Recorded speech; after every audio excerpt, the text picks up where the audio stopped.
Hi, my name is Marnie Hodgen.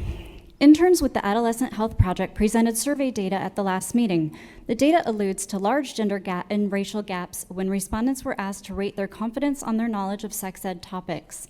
Aside from subjective measurement by rating one's confidence, the biggest problem with the survey is sample size. Only 204 youth were surveyed, and of those, 21 were interviewed.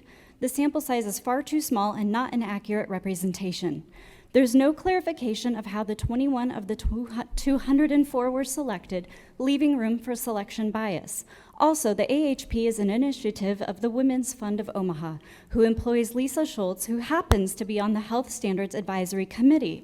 Along with not being credible, the survey faces ethical scrutiny for conflict of interest.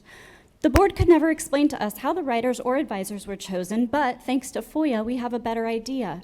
In a 2019 email, Deb Neary writes to Ryan Four, I want to make sure that Lisa Schultz is selected to help write the NDE health standards. Please let me know what I need to do to make sure she is selected.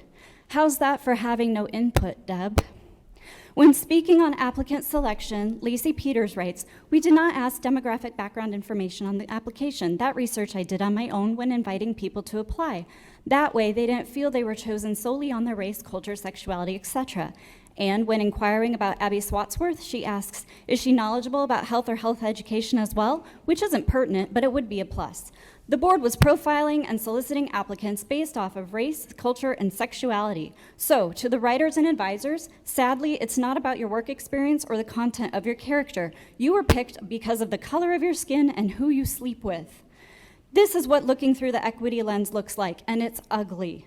We have asked the board to stay in their lane when it comes to knowing what's best for our children, but today I say it's time for the board to get off the road.